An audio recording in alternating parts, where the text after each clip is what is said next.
10절에서 21절까지 사사기 8장 10절에서 21절까지 제가 봉독해드립니다. 이때 세바와 살문나가 갈굴에 있는데 동방사람의 모든 군대 중에 칼든 자 12만 명이 죽었고 그 다음은 15,000명가량은 그들을 따라와서 거기에 있더라. 적군이 안심하고 있는 중에 기드온이 노바와 욕부와 동쪽 장막에 거주한 자의 길로 올라가서 그 적진을 치니 세바와 살문나가 도망을 한지라. 기드온이 그들의 뒤를 추격하여 미디안의 두 왕 세바와 살문나를 사로잡고 그 온 진영을 격파하니라. 요아스의 아들 기드온이 헤레스 기탈 전장에서 돌아오다가 숫곳 사람 중 한 소년을 잡아 그를 심문함에 그가 숫곳의 방백들과 장로들 77명을 그에게 적어준지라. 기드온이 그 숫곳 사람들에게 이르러 말하되 너희가 전에 나를 희롱하여 이르기를 세바와 살문나의 손이 지금 내 손 안에 있다는 거냐. 어찌 우리가 내 피곤한 사람에게 떡을 주겠느냐 한 그 세바와 살문나를 보라 하고 그 성읍의 장로들을 붙잡아 들가시와 찔레로 숫곳 사람들을 징벌하고 분해의 망대를 헐며 그 성읍 사람들을 죽이니라. 이에 그가 세바와 살문나에게 말하되 너희가 다불에서 죽인 자들은 어떠한 사람들이더냐 하니 대답하되 그들이 너와 같아서 하나같이 왕자들의 모습과 같더라 아니라. 그가 이르되 그들은 내 형제들이며 내 어머니의 아들들이니라. 여호와께서 살아계심을 두고 맹세하노니 너희가 만일 그들을 살렸더라면 나도 너희를 죽이지 아니하였으리라 하고 그의 맏아들 여델에게 이르되 일어나 그들을 죽이라 하였으나 그 소년이 그의 칼을 빼지 못하였으니 이는 아직 어려서 두려워함이었더라. 세바와 살문나가 이르되 내가 일어나 우리를 치라. 사람이 어떠하면 그의 힘도 그러하니라 하니 기드온이 일어나 세바와 살문나를 죽이고 그들의 나파 목에 있던 초승달 장식들을 떼어서 가지니라. 아멘.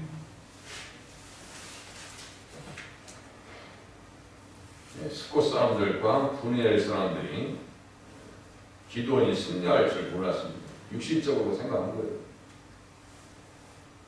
어떻게 한 명이 50명을 죽일 수 있냐. 이거 300명이 15,000명은 지금 남았잖아요. 12만 명은 죽었고 이미 남은 15,000명가량은 그들을 따라와서 거기에 있더라. 갈굴에 있었어요. 그러니까 이마저도 생각해보니까 계속 생각이 그쪽 사람들에게 다 넘어가서 우리나라 일제시대의 친일과 비슷한 거죠. 이건 더한 거예요. 적군이 안심하고 있는 중에 기드온이 그들을 적진을 완전히 쳐버립니다. 하나님의 도우심이 있었습니다. 그래서 돌아오는 길에 헤레스 피탈 전쟁에 돌아오다가 14절 숫곳 사람 중 한 소년을 잡아 그를 심문함에 그가 숫곳의 방백들과 장로들 77명을 그에게 적어준지라. 명단을 확보해요. 이게 요새 말하는 블랙리스트예요. 이게.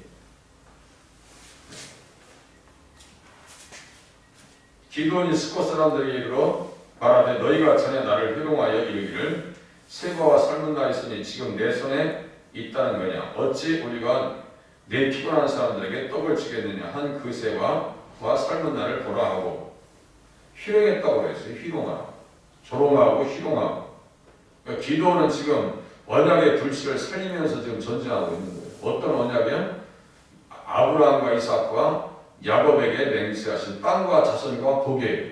이 말씀이 이 안에 깔려있는 거죠. 그것이 없는 것으로 보면 신약이 성취되지 않고 역사가 진행되지 않는데 생각해 보세요. 왜 하나님께서 이 전쟁에 간섭하셔요? 당신의 언약의 말씀이 다 무너지는데 좌시하실 수 없는 거예요. 아이들 다 죽어나는데 부모님이 가만히 계시는 분이 어디 있어요? 기드온에게 성령께서 임하게 하셔서 언약의 말씀을 깨닫게 하셔서 그 전쟁해야 되는 명분과 이유들을요 다 알게 하십니다. 그거 모르고 어떻게 전쟁이 진행이 되냐. 이것을 이해하고 깨닫는 것이요 너무너무 중요한 거예요. 그래서 시골에서 11장이랑 같이 곁들여서 봐야 되는 거예요. 제가 성경을 볼 때는 견주어 보라고 그랬죠. 견주어 보라. 관주가 그냥 있는 게 아니에요. 다른 성경책이가 견주어 봐서 이 본문을 잘 해석해 봐라. 예수님 안에서 오늘 본문에 예수님의 그림자가 완전히 드러납니다.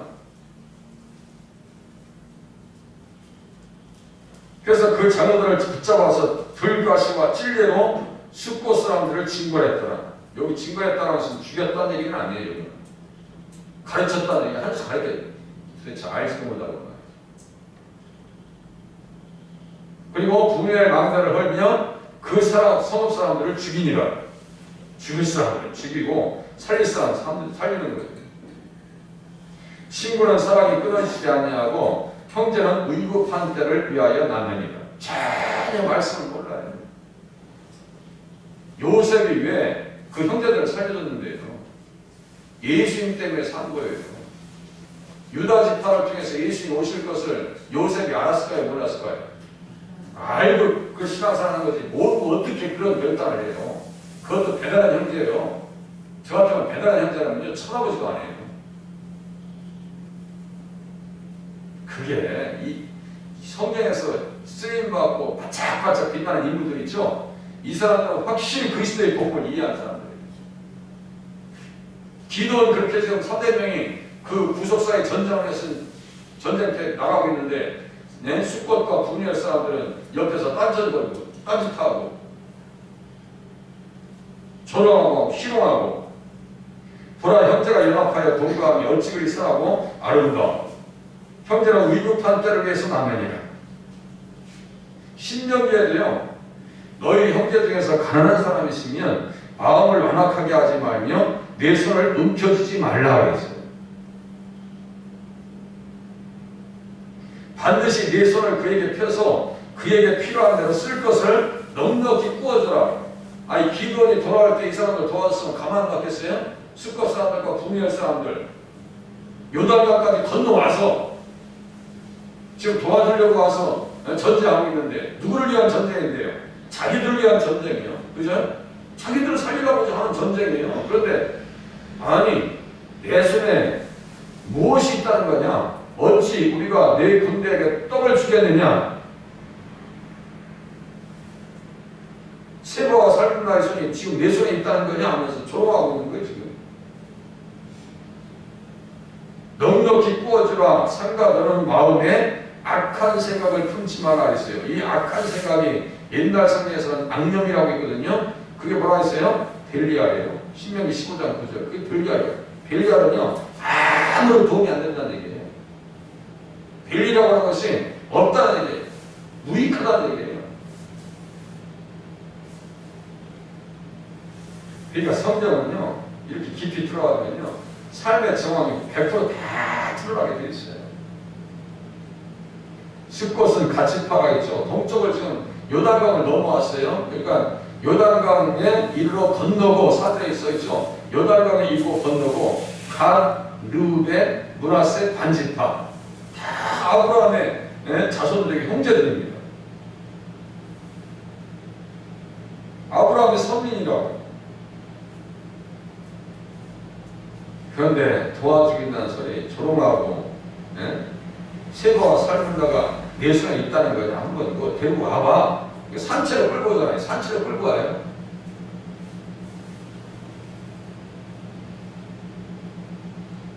그래서 12절에 보니까 세바와 부왕 세바와 살문다를 사로잡고 돌아오면서 보여줍니다. 세바와 살문다를 봐. 15절 보세요. 끝에 그 세바와 살문다를 보라.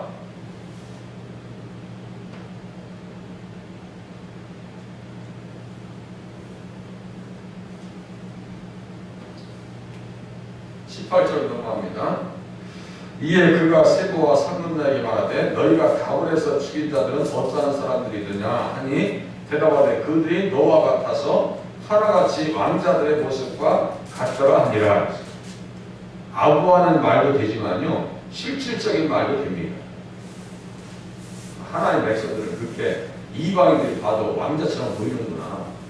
예수 잘 믿는 사람들 보면요 어떤 예수님처럼 보인다니까요. 저는 어렸을 때 교회 몇 번 안 다녔지만요 우리 당수모 중에 한 분이 교회를 정말 잘 다니시는 분이 있었어요. 제가 나중에 그 교회를 찾아와서 우리 당수모에 대해서 말씀드렸더니 돌아가실 때까지 신앙생활 참 잘하셨다고 하더라고요. 근데 어렸을 때 그 당수모가 이렇게 성경책을 가지고 가시는 분은 예수님 같은 생각이 자꾸 들었어요. 저는 예수님의 모습이 자꾸 눈에 느껴지는 것을 많이 느꼈어요. 그래서 예수 잘 믿으면 저렇게 예수의 모습이 등장하고 나타나는구나. 다음으로 어디에 있냐면요, 이사갈 지파 속에 있는 사람들이에요. 아셀 지파가 이렇게 접경력이 있습니다. 그런데 19절 보세요. 그가 이르되 그들은 내 형제들이며 내 어머니의 아들들이니라. 기도는 형제적인 사랑 가지고 가고 있는데 이것을 뭐라고 하는지 아세요? 귀여운 물을 짜의 역할을 감당했다. 그 단어는 없어요. 귀여운 물을 짜의 역할을 감당했다. 귀여운 물을 짜라고 하는 것은 뭐냐면요, 친척의 역할을 했다, 형제의 역할을 했다, 구원해 주었다, 원수를 갚다, 몸값을 지불해준다, 이것이에요. 기도원의 세력 속에 누구의 그림자가 나타나요? 예수님의 그림자가 나타나는 거예요. 기도원이 귀한 사람이에요, 귀하지 않은 사람이에요. 믿음 가지고 사랑 싸움을 싸웠고 이방의 진을 파하고 격파하고 지금 돌아오는 거 아니에요? 그들은 내 형제들이며 내 어머니의 아들들이니라.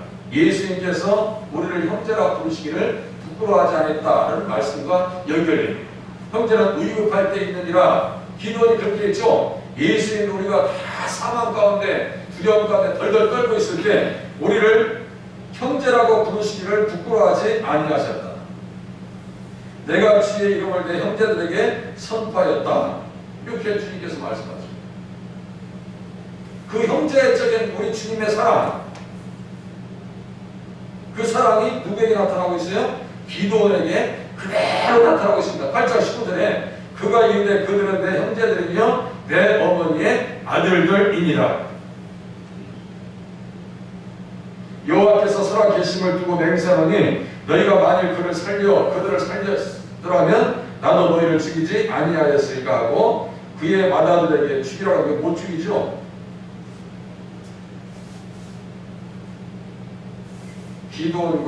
기도원이 일어나서 세바와 살문나를 죽입니다. 그리고 그들의 낙타 목에 있던 초승달 장식들을 떼어서 가지니라. 이 초승달 장식을 잘 생각해 보세요. 지금 어디 종교가 초승달이에요? 이슬람. 제가 이거 혼자 얘기하고 있어요?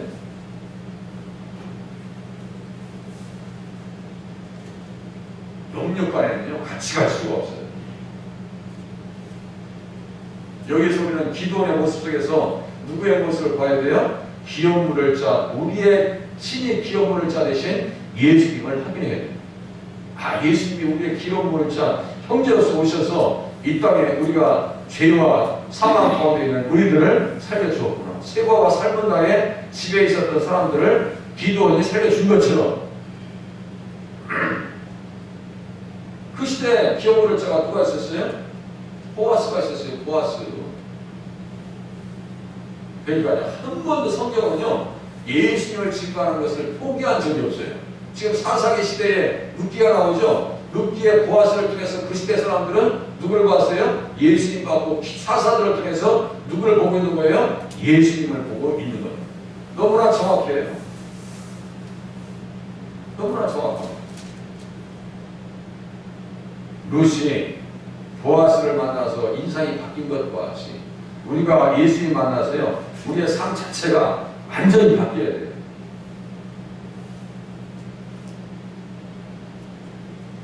호세아도 똑같아요. 13장에 보니까 내가 그들을 수월의 번수에서 속량하며 사망에서 구속하리니 사망아 내 재앙이 어디 있느냐 수월아 내 멸망이 어디 있느냐 네 의침이 내 눈앞에서 스물이라. 13장 14절. 약간 이게 예수님이 부활에 대한 말씀이에요. 성탄에 대한 말씀이 호세아서 11장 1절의 말씀입니다. 그것을 다 빼놓고 어떻게 성경을 보냐고. 말씀드린 것과 같이 가장 밝고 반짝반짝 빛나는 말씀을 그 성경에서 가장 위에 높이 봐야 돼요. 지금 사사기 시대는 지금 누구예요? 보아스를 가장 위에 이불로 보면 보아스, 그와 닮은 기도원 같은 사람들을 딱 위에다 놓고 성경을 보면요 성경이 아주 쉽게 어디에서 풀어져요? 그리스도 안에서 풀어집니다. 예수님께서 3년 동안 제자들과 성령을 가르치는 게 바로 그거예요. 누가복음 24장 44절에요. 모세와 선지자들의 글과 시편의 나를 가리켜 기록된 모든 것이 이루어져야 하니라. 자세히 성경을 풀어주니까 어떻게 됐어요? 가슴이 뜨거웠더라. 요새 주님 말씀 들으면서요, 가슴 뜨거운 사람들 많지 않아요. 가슴 뜨거운 사람들 많지 않아요. 뜨겁기도 쉽지 않아요. 예수님 안에서 한 구절 한 구절을 가만히 생각해 보시라니까 만나 틀리는 거예요.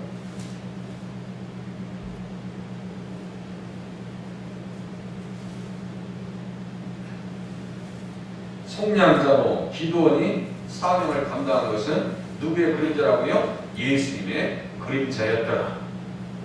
우리를 또 세상의 빛과 소금 역할을 감당하면서 예수님의 모습을 드러내야 되는데 말씀을 알지 못하면 예수님의 이미지가 세상에서 절대로 나를 통해서 드러날 일은 없더라.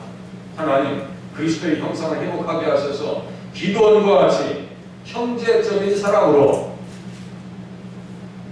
가슴에 품어서 성도들을 위해서, 자녀들을 위해서 기도할 때, 교회를 위해서 기도할 때 그 기도가 주님 앞에 성갈되게 도와주시옵소서. 기도하시는 새벽이 되시기를 바랍니다.